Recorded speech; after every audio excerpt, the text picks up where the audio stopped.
A palavra da exortação nos falou de Apocalipse no capítulo 3. Gostaria que os irmãos acompanhassem algumas considerações. A partir do versículo 14. Nós temos na introdução do livro da profecia as 7 cartas que foram escritas às igrejas daquele tempo. Mas o Apocalipse, ele é uma profecia que trata da história, do período em que o Senhor veio ao mundo até que ele tenha vitória sobre o diabo. A história do Apocalipse não começa no fim do mundo, mas trata do momento em que o Senhor tomou posse da sua eternidade, se fez o Messias e então começou a sua luta. Abençoado por Deus para que pudesse ele ser o cordeiro a tirar o pecado definitivamente da terra. E nós sabemos que o pecado permanece na terra.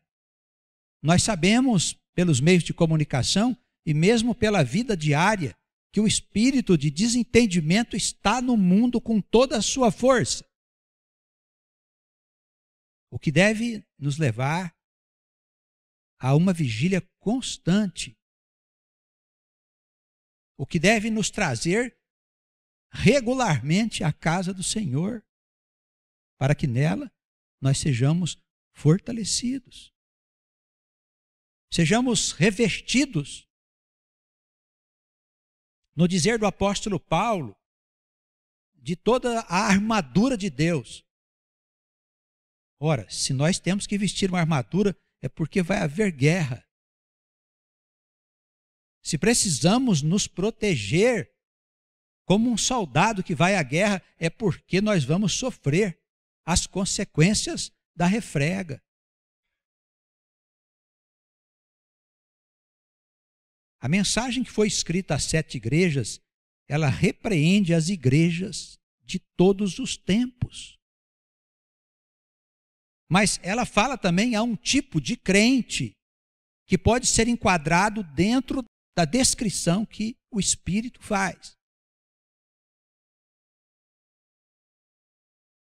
E a 7ª carta à igreja de Laodiceia, Apocalipse capítulo 3, a partir do versículo 14. Ao anjo da igreja que está em Laodiceia, escreve. O que quer dizer anjo? A igreja em si, a igreja não se constitui apenas de pessoas, de pastores, presbíteros, padres, cardeais. Ela se constitui de um sistema humano e espiritual, de inteligências que estão vivas na carne e de inteligências que estão no invisível. Se nós olharmos este conjunto de seres que estão ali em torno daquela instituição, nós temos aquilo que Jesus chamava de espírito. Por isso a carta se dirige ao espírito, ao anjo que está na igreja de Laodiceia. E ela quer falar a um tipo específico de igreja e de crentes. Vamos prestar atenção para ver se nós não nos enquadramos nesta palavra. Quem escreve a carta?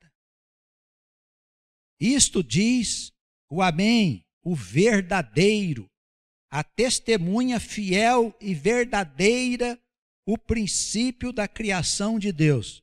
Qual é o princípio da criação de Deus? O verbo vivo de Deus que se fez carne e veio habitar entre nós. O verbo que falava pela boca de Jesus, o Cristo. É este verbo que nos fala agora. Conheço as tuas obras, ele diz, que nem és frio, nem é quente. O que quer dizer isso? Ele está falando de almas, de pessoas que nem fica do lado de Deus e nem do lado do mal. São crentes que estão ali enfeitando o banco na igreja, mas não vivem nem uma coisa e nem outra. Não fazem opção. Não tomam uma decisão de que caminho precisam seguir. Estão experimentando a fé. Vive por ali com um braço dado a Deus e outro braço dado ao diabo. Nem é do bem, nem é do mal. É indiferente. O Espírito diz, olha, seria melhor que você fosse frio ou quente, que você tomasse logo uma decisão.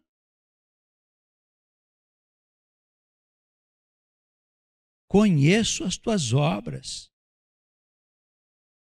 porque você é morno e não és frio nem quente, vomitar-te-ei da minha boca. Ele diz, vou pôr você para fora. O Espírito está repreendendo duramente as pessoas que não se decidem. Irmãos, nós precisamos agora escolher o caminho que queremos seguir.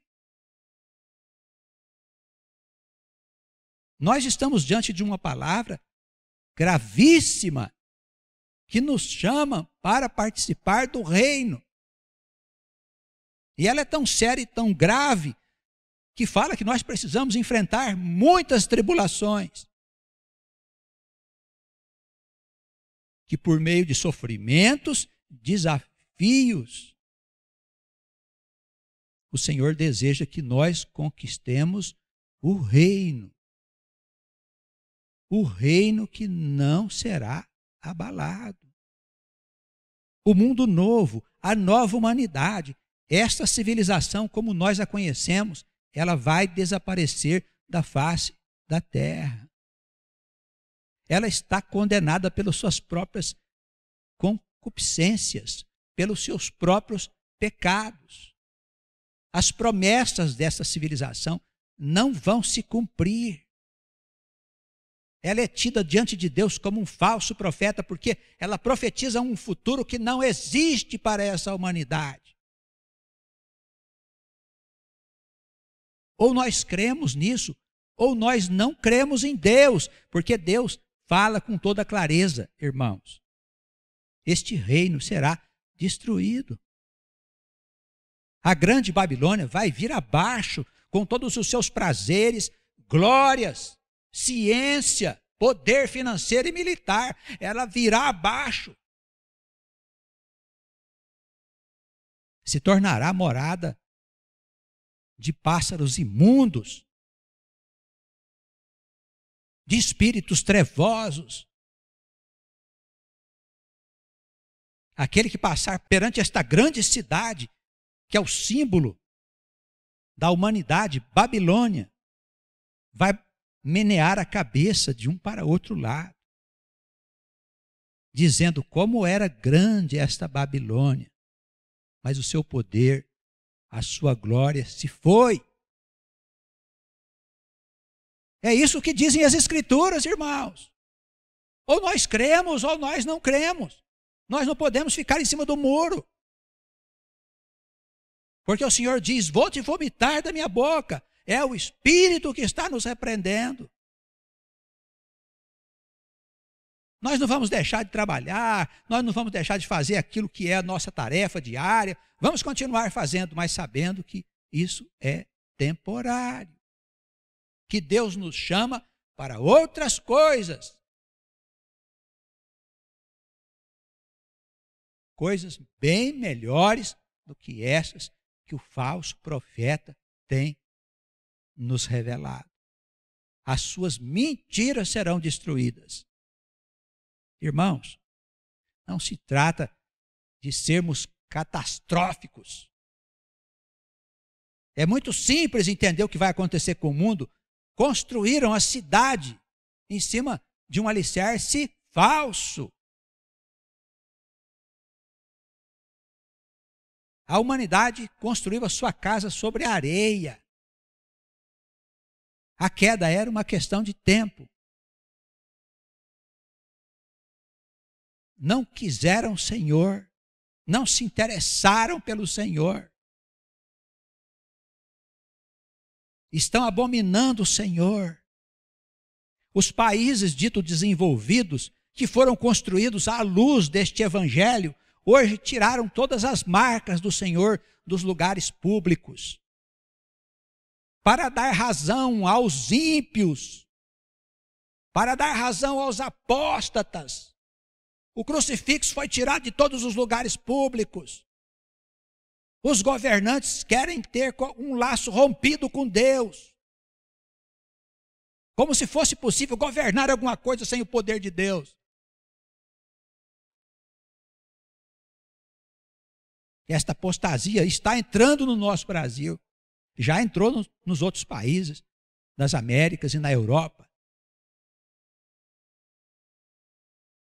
Aonde a civilização foi construída com o Evangelho, por homens que interpretaram o Evangelho e criaram os princípios, os fundamentos da civilização.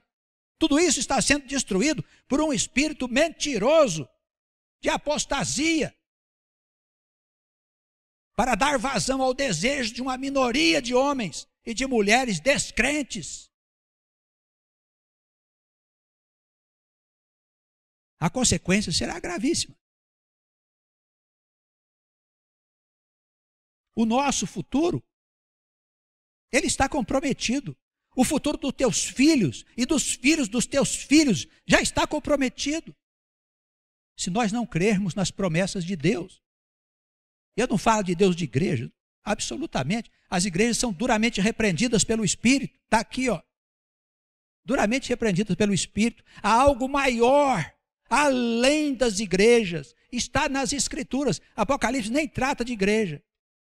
Trata só da repreensão delas. Nós precisamos acreditar nesta promessa, nas promessas de Deus, porque a cada dia o mundo vai mostrar-se em desespero, em desagregação, em confusão.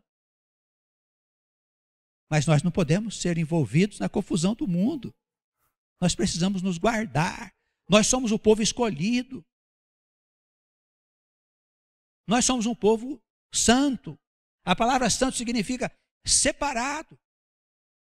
Fomos separados para Deus. Ou não? Você não acredita nisso? Se você não acredita que você foi separado para Deus, eu sinto muito. Você pode estar entrando na frieza deste espírito. E se você não é nem de um lado e nem de outro, ele vai vomitar você da boca dele. Suponho que você seja lançado nos infernos.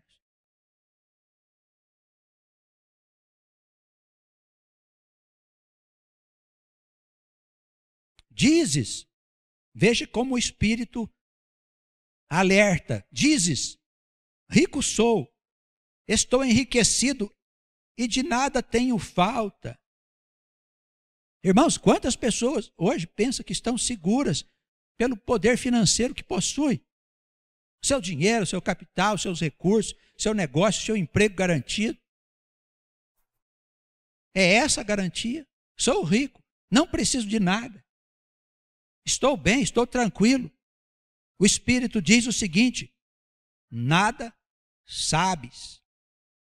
Não sabes que há um desgraçado, miserável, pobre, cego e nu. Irmãos, os poderes, as riquezas desse mundo nos tornam pessoas cegas, pessoas miseráveis e desgraçadas espiritualmente. Irmãos, nós vivemos numa sociedade hipócrita. Dias atrás, já eram para ter dito isso, vieram os médicos dizer que o videogame é um vício que está levando quase metade dos jovens para o buraco da obsessão. Hoje nós tivemos notícias de que há uma feira em São Paulo em que o produto que é discutido ali nas empresas que estão sendo fundadas com glória e com futuro glorioso são fábricas de videogames. Afinal de contas, é frio ou quente? Nós vivemos numa sociedade, preste atenção, em que as nossas estradas, elas permitem uma velocidade de 120 km por hora. Por que razão fazem carros que andam a 280 km por hora? Qual a razão disso? A maioria dos acidentes que acontecem são em carros em altíssima velocidade. Por que que as fábricas não fabricam carros que andam apenas até 120 por hora? Porque o mundo, ele é guiado por um espírito de hipocrisia, de mentira. Ninguém está preocupado com a sociedade, irmãos. As pessoas estão preocupadas com o lucro. Que morram quantos quiserem. Não nos deixemos enganar pelo poder financeiro deste mundo, pelas glórias deste mundo. Não levemos os nossos filhos para este caminho de perdição. O mundo não precisa de homens com diplomas e formação em universidades. O mundo precisa de homens bons. Nós estamos com o mundo cheio de sábios e o mundo é um barco que está afundando. Porque a sabedoria do homem desconhece a sabedoria de Deus. Como o mundo se assenta na sabedoria divina, o barco da humanidade vai a pique com toda a sua sabedoria e ciência. Preocupe-se em formar o seu filho para ser um homem de bem. A profissão que ele vai ter pode ser qualquer uma. Trata-se de ganhar o sustento.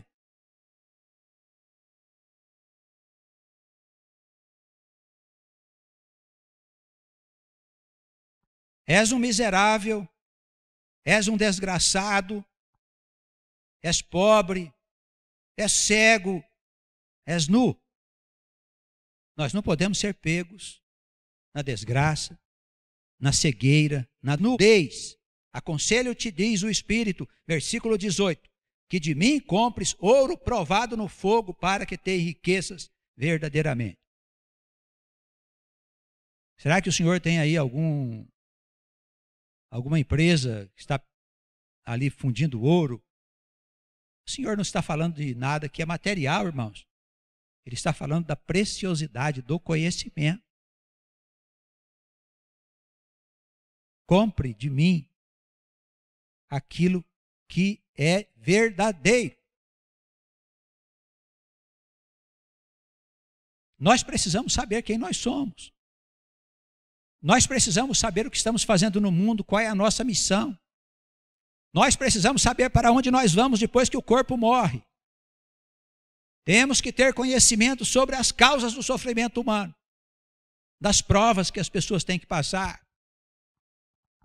Por que as coisas são dessa maneira? A nossa inteligência precisa saber. Não basta crer. Não basta crer. É preciso entender, irmãos. A fé que não se assenta no entendimento, ela não é alicerçada em rocha. É alicerçada em areia. O homem precisa ter conhecimento. Essa preciosidade é o ouro que o Senhor está falando que você precisa ter para se enriquecer. Roupas brancas, diz ele. Roupas brancas para que te vistas e não pareça a tua vergonha. Não apareça a sua vergonha e a sua nudez. Vestimos com o quê? Com a roupagem da palavra de Deus. O que dizia o apóstolo Paulo, que era a nossa proteção? O evangelho da paz. uma vida de amor, uma vida de serenidade, de moderação, de fé, de participação na vida do próximo. O que nós temos feito para o próximo? Será que nós temos estendido a mão ao nosso próximo? Nós temos visitado o enfermo, temos coberto aquele que está nu, temos dado comida para aquele que precisa de alguma coisa para poder matar a sua fome. O que nós temos feito da nossa vida, irmãos? Eu preciso me vestir convenientemente, porque quando chegar aquele dia, a nossa nudez vai ficar exposta. O Espírito vai destruir quem não for verdadeiro. Deus soltou o diabo no mundo. O papel dele é destruir o que não é verdadeiro. Você vai ficar nesse caminho. Arrependa-te enquanto você pode. Venha para a casa do Senhor para penitenciar-se, para lembrar das bobagens que você está fazendo. A hora de mudar é agora, irmãos. Não é depois da manhã, não é outro dia, quando der, quando eu ficar velho eu vou fazer. Não, faça agora, vou mudar agora a minha vida. Vou levar para dentro da minha casa a palavra de Deus. Estabelece na tua casa a leitura da Escritura uma vez por semana com a sua mulher e com seus filhos, à roda da mesa. Faça isso. Tenha coragem de fazer isso. Para que o Espírito entre na tua casa, ao menos uma vez por semana. Porque a desgraça entra todo dia pela televisão. O Espírito do mundo está lá falando para você todo dia. Aliás, está em todo lugar, né? Você sai hoje, vai num restaurante jantar, aquela coisa fica falando lá, ninguém está assistindo, mas fica falando na tua cabeça. Prestou atenção nisso? Está em todo lugar. Isso é um espírito, um poder que está na terra. Eu acho que não é bom. Eu penso que não. Mas cada um faz juízo. Assiste a televisão, vê o que você acha que é aquilo.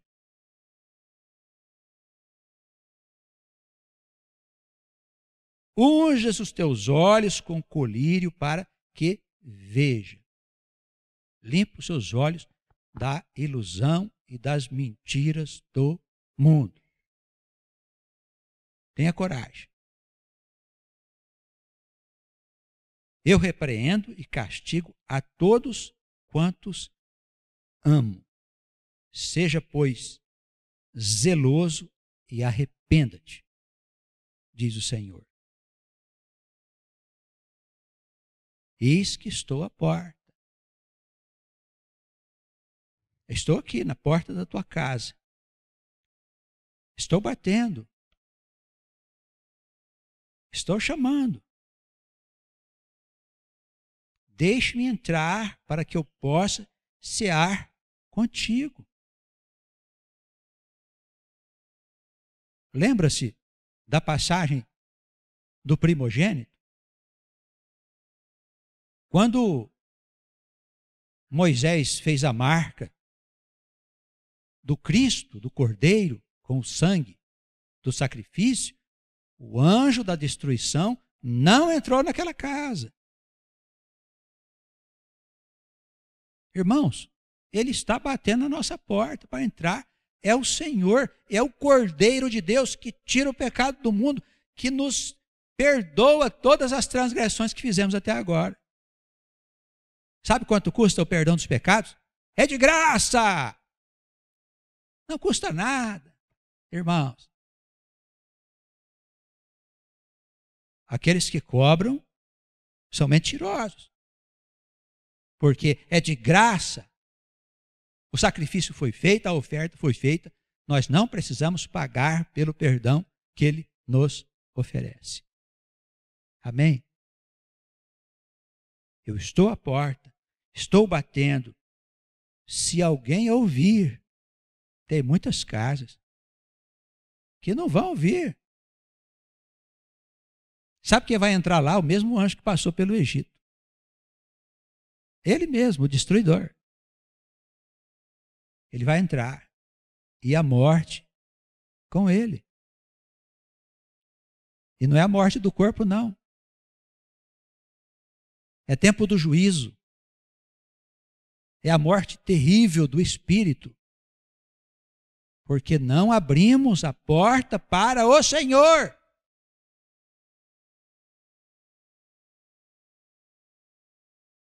Se alguém ouvir e abrir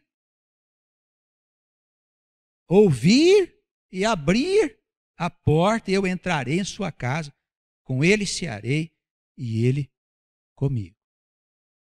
Ao que vencer, a palavra que é dita no fim das cartas se aplica a todos os crentes, não é um tipo de crente, não. Ao que vencer, lhe concederei que se assente comigo no meu trono.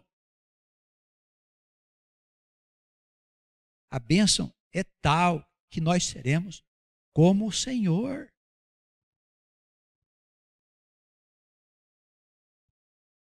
A igreja dos primogênitos, diz o autor do livro Hebreus, porque somos irmãos do Senhor. Ele quer que nós sejamos como Ele. Ao que vencer, se assentará aqui do meu lado. Não quer dizer que nós vamos subir para o céu e sentar lá perto do trono do Senhor, junto com Deus. Não, irmãos. Ele quer dizer que nós seremos como Ele. Eu concederei que possa sentar comigo ao lado do meu trono. Assim como eu venci e me assentei com meu Pai no seu trono. Quem tem ouvidos, ouça o que o Espírito diz à igreja. O que quer dizer isso? Quer dizer que aqui existe um conhecimento oculto, velado. Não é um conhecimento explícito. Ele quer dizer uma coisa aqui que está além das letras. Quem pode ouvir estas coisas, que ouça. Quem não puder, paciência. O Senhor cuidará de outra forma, de outro jeito. Quem tem ouvidos, ouça o que o Espírito diz às igrejas. Vamos dilatar esses ouvidos? Irmãos, vamos abrir o nosso coração para que o Espírito possa entrar mesmo de verdade e nos perdoar, e nos ajudar, nos conceder as suas bênçãos e as suas glórias. Em nome de Jesus. Amém.